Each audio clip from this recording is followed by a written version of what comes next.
مجھے اور آپ کو اپنے اندر پیدا کرنا ہے۔ ہماری سوچ اچھی ہونی چاہیے۔ آج ہماری سوچ کوئی سامنے والا جس سے میرا اختلاف ہے وہ میرے تعلق سے کتنا بھی اچھا سوچے، میرے ساتھ کتنا بھی اچھا برتاؤ کرے، کتنا بھی اچھے سے رہنے کی کوشش کرے، مجھ پر احسان کرے، میرا اس سے اختلاف ہے تو میں اس کے بارے میں برا ہی سوچوں گا۔ ہماری سوچ پازیٹیو نہیں ہے، نیگیٹو ہے۔ میں یہ سوچ لوں یہ میرا سامنے والا میرے بارے میں کچھ بھی سوچے، برا سوچے، اچھا سوچے، اس کا بدلہ اسے اللہ دینے والا ہے، اللہ دینے والا ہے۔ مجھے اپنی سوچ اچھی رکھنی ہے۔ اچھا کر رہا ہے اچھی بات ہے، برے کے لیے اچھا بن رہا ہے تو بھی اللہ کو بدلہ دینا ہے۔ میرے بھائیو، ہمیں کسی کو قبر میں عذاب نہیں دینا ہے، جہنم میں ہمیں کسی کو عذاب نہیں دینا ہے۔ ہم عذاب دینے کے، کسی کی پکڑ کرنے کے ٹھیکیدار نہیں ہیں۔ ہمیں اسلام کہتا ہے آپ کوئی کتنا بھی برا ہو، تمہارا کتنا بھی برا چاہنے والا ہو، ہمیشہ اس کے تعلق سے حسن ظن رکھنا ہے، اچھی سوچ رکھنا ہے، اپنے آپ کو پازیٹیو رکھنا ہے، تب تو آپ اپنے اندر برداشت کا مادہ پیدا کر سکتے ہیں، ورنہ کبھی بھی برداشت کا مادہ پیدا نہیں ہو سکتا۔ اسی طرح سے میرے بھائیوں، برداشت کا مادہ پیدا کرنا ہے، دوسروں کی خوبیوں پر نظر رکھنا۔ ہمیں کیا ہے؟ دوسروں کی خامیاں، گناہ، کرتوت، پاپ، اس پر سب کی نظر رہتی ہے، سب کی نظر رہتی ہے۔ بھائی اس کے اندر خوبی کتنی ہے، اس کے اندر دوسری اچھائیاں کتنی ہیں، ان پر نظر ہونی چاہیے۔ دوسروں کی جاسوسی کرنا، پیچھے پڑنا، ان کے گناہوں کو ٹٹولنا، کوئی میرے بھائیو گناہوں سے دھلا ہوا نہیں ہے، گناہوں سے کوئی پاک نہیں۔ آدم کی اولاد سب گنہگار ہیں، سب گنہگار ہیں، لیکن اللہ کو وہ گنہگار بندے پسند ہے جو توبہ کر لیتے ہیں۔ دوسروں کی خوبیوں پر نظر رکھیے، اچھائیوں پر نظر رکھیے۔ اگر دوسروں کی خوبیوں پر ہماری نظر ہو، کبھی بھی ہم آؤٹ آف کنٹرول ہو ہی نہیں سکتے، قوت برداشت کے مادے سے عاری ہو ہی نہیں سکتے۔ لیکن ہماری سوچ کیا ہے، ہمارا نظریہ کیا ہے، ہمارا کام کیا ہے کہ دوسروں کے پیچھے پڑ جاتے ہیں اور خود کا کچھ پتہ نہیں ہوتا۔ میرے بھائیوں، انسان سے گناہ ہو جاتا ہے جانے انجانے میں، ہو سکتا ہے وہ اللہ سے معافی مانگ لے، اللہ معاف کر دے، اللہ بڑا معاف کرنے والا ہے۔ وَرَبُّكَ الْغَفُورُ ذُو الرَّحْمَةِ، تمہارا رب بڑا بخشنے والا، بڑا معاف کرنے والا، رحمت کرنے والا ہے، رحم کرنے والا ہے۔ وَلَوْ يُعَجِّلُ اللَّهُ النَّاسَ، اگر اللہ پکڑ کرنا شروع کر دے کوئی نہیں بچ سکتا، اللہ بڑا معاف کرنے والا ہے۔ اللہ کی صفت ہے یہ معاف کرنا۔ لوگوں کی خوبیوں پر نظر رکھی جائے تو انسان ہمیشہ کنٹرول میں رہے گا۔ حاتم بن ابی بلتع رضی اللہ عنہ، جلیل القدر صحابی، جلیل القدر صاحب، ان سے بڑا گناہ ہو گیا، بہت بڑا گناہ ہو گیا، اتنا بڑا گناہ ہو گیا کہ اگر اس کی سزا دی جائے تو بہت بڑی سزا، لیکن ان کی خوبی تھی، بہت بڑی خوبی تھی ان کے پاس۔ کیا خوبی تھی؟ ایک مرتبہ فتح مکہ سے پہلے اللہ کے نبی صلی اللہ علیہ وسلم نے صحابہ کرام سے مل کر پلاننگ کی کہ مکہ والوں پر حملہ کرنا ہے، مکہ والوں پر حملہ کرنا ہے۔ حاتم بن ابی بلتع رضی اللہ عنہ اس میٹنگ میں شامل تھے، جو میٹنگ کی گئی تھی اس میٹنگ میں شامل تھے۔ حاتم بن ابی بلتع رضی اللہ عنہ نے کیا کیا؟ اللہ کے رسول صلی اللہ علیہ وسلم کا یہ راز فاش کر دیا۔ یہ سیکریٹ بات تھی، مکہ پر حملہ کرنا ہے، مکہ والوں کو پتہ نہیں چلنا چاہیے۔ لیکن حاتم بن ابی بلتع رضی اللہ عنہ نے، ایک عورت مکہ سے آئی تھی، اس کے ہاتھ ایک چٹھی لکھی، اس میں لکھا حاتم بن ابی بلتع کی طرف سے ہے، مکہ کے قریش کے نام پر، کہ اللہ کے نبی صلی اللہ علیہ وسلم صحابہ کرام کے ساتھ مل کر اب مکہ پر حملہ کرنے والے ہیں۔ انہوں نے پرچی میں لکھ کر اس عورت کو دے دیا۔ اب وہ عورت مکہ کے لیے روانہ ہو گئی۔ اللہ کے نبی صلی اللہ علیہ وسلم کو یہ بات وحی کے ذریعے بتا دی گئی کہ اللہ کے رسول آپ کے راز کو فاش کر دیا گیا ہے۔ اللہ کے نبی صلی اللہ علیہ وسلم نے علی رضی اللہ عنہ کے ساتھ چند صحابہ کرام کو بھیجا، جاؤ اس عورت کو پکڑو اور اس سے وہ خط لے کر آؤ، پرچی لے کر آؤ۔ صحابہ کرام گئے، اس عورت کو پکڑ لیا اور اللہ کے رسول صلی اللہ علیہ وسلم کے دربار میں لا کر حاضر کر دیا۔ اللہ کے رسول نے پرچی کھولی، نام لکھا حاتم بن ابی بلتع۔ اللہ کے رسول صلی اللہ علیہ وسلم نے حاتم سے پوچھا، اے حاتم ما ھذا، اے حاتم کیا کیا تم نے، کون سی بڑی غلطی کر دی، کیا ضرورت تھی اس کی؟ عمر فاروق رضی اللہ عنہ موجود تھے، دربار رسالت میں موجود تھے۔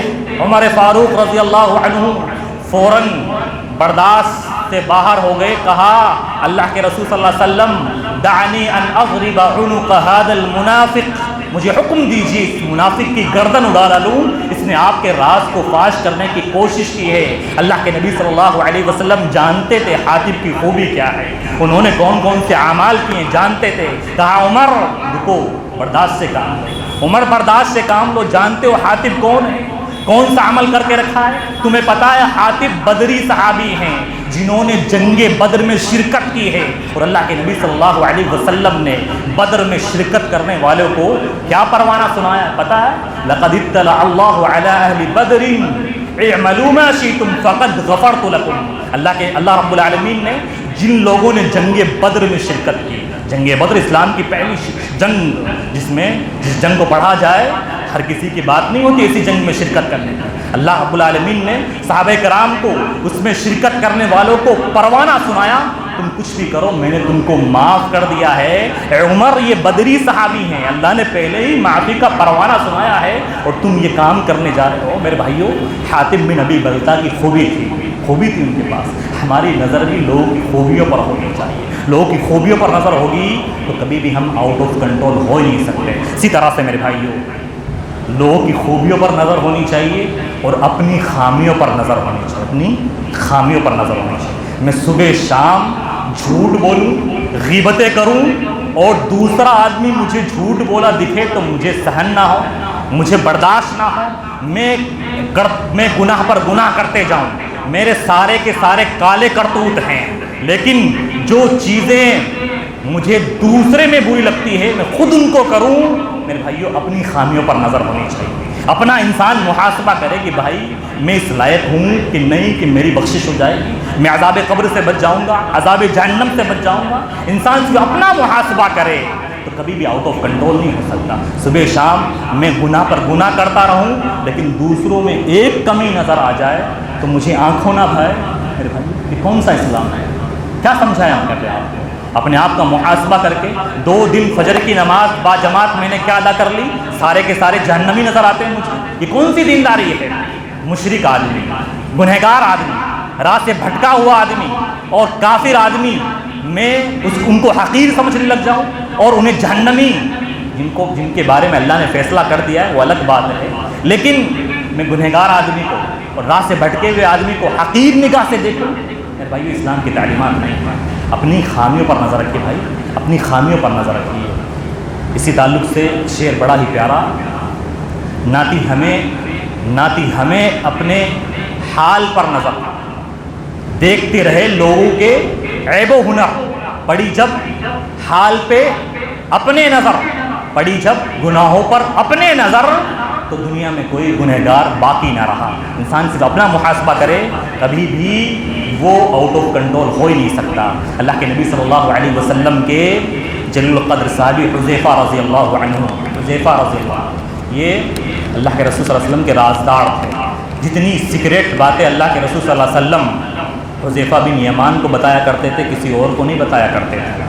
حذیفہ بن یمان رضی اللہ عنہ کو اللہ کے رسول صلی اللہ علیہ وسلم نے مکہ میں کون کون منافق موجود ہے ان کی لسٹ بتائی تھی، یہ منافق ہے، یہ منافق ہے، یہ منافق ہے، آپ نے پوری لسٹ بتائی تھی کہ مدینہ میں یہ لوگ منافق ہیں۔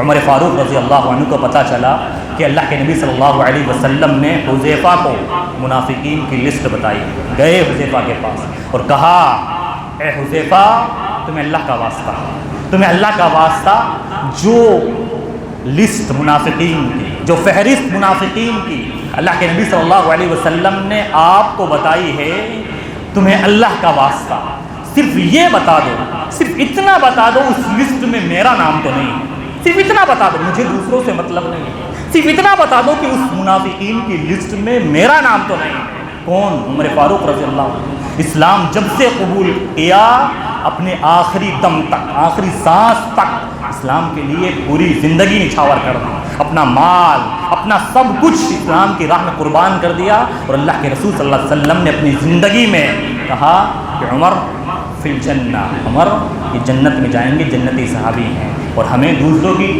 خامیوں پر نظر رہتی ہے اور اپنا کچھ پتہ نہیں ہے۔ میرے بھائیو، اپنی خامیوں پر نظر ڈالیے، اب میں کیا ہوں، میں کس پانی میں ہوں، میں کردار میں، اخلاق میں، معاملات میں کس میدان میں کھڑا ہوں، کتنا پانی میں ہوں۔